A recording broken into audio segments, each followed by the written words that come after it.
Thanks, Pankaj. First of all, apologies for not being able to speak in Assamese and also not having a customized presentation like Bhaskar. But I was able to follow. I'll just make a few complementary points to Bhaskar before getting to your questions, if you don't mind. Yeah. So one of these things that you were saying, right? Like, what is the impact on poverty?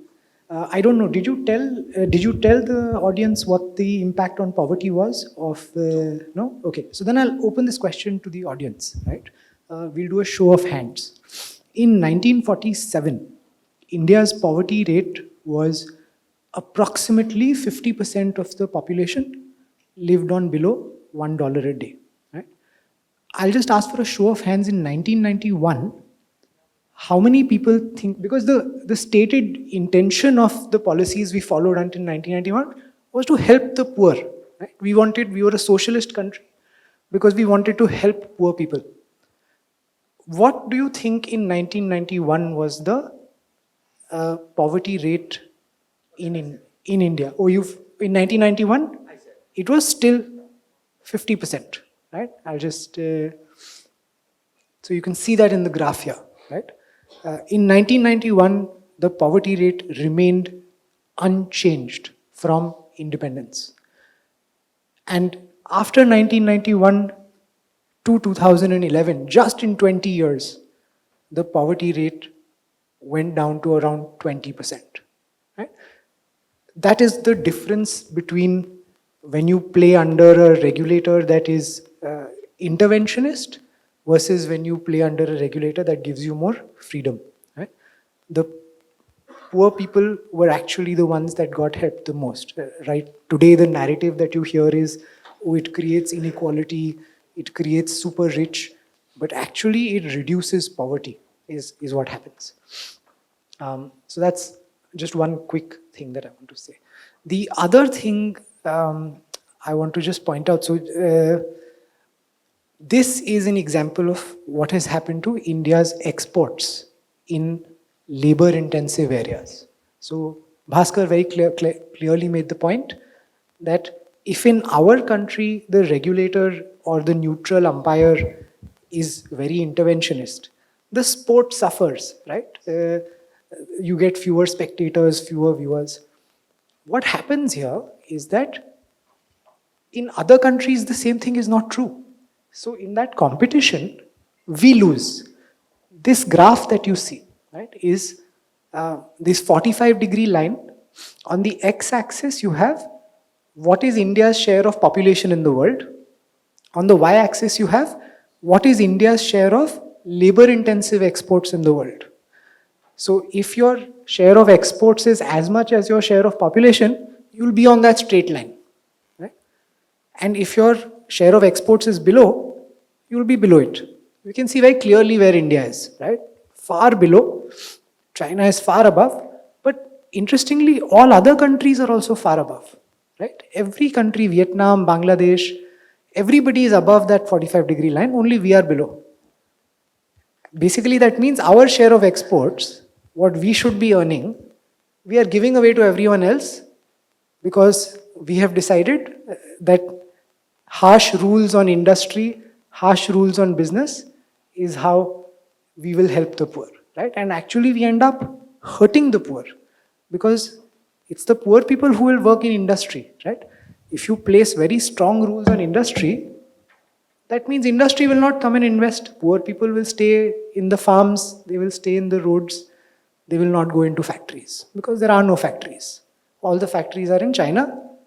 All the garment factories that are moving out of China are going to Bangladesh. Nobody is coming to India.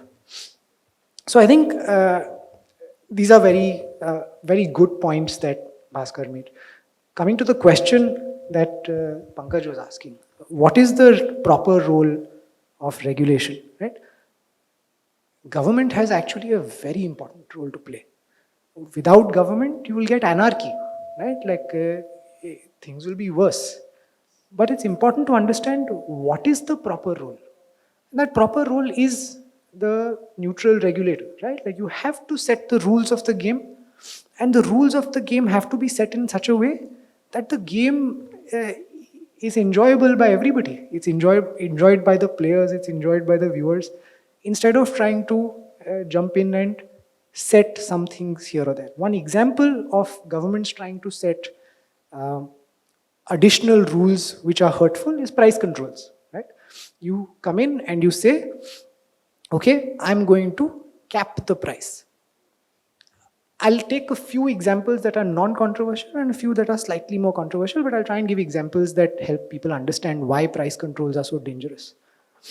First of all, I'll try and explain, and apologies if this is too technical.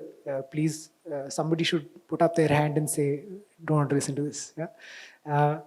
What does price do? Just think about it in your own life.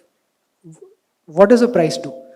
You go to a shop, you see, okay, let's say, just as an example, bread suddenly costs 200 rupees, right? This will do two things, right? It will tell you, okay, bread is become very expensive, that probably means something is going wrong. So it's giving you some information, right? That something is going wrong where in the production of bread. The second thing it does is it disincentivizes you to buy bread. You'll be like, that's too expensive for me, boss. Mere ko nahi chahiye, right? Like, itna mehenga bread mere ko nahi chahiye. And this performs a very important role, right? It says, okay, people will now know that I have to not buy bread, right? Because I have to give my own hard-earned money to buy bread. Imagine government, and why is, let's say this is happening, sorry, these you can ignore. This is probably happening because there is a shortage of wheat, right? Which is why the price of bread has gone up so high. And if there is a shortage of wheat, there is a signal going out to other people also. It's not just the buyer of bread, right? It's also producers of bread. So, and the signal goes out to producers of bread that, look, we should grow more wheat, try and produce more bread, get more of this surplus.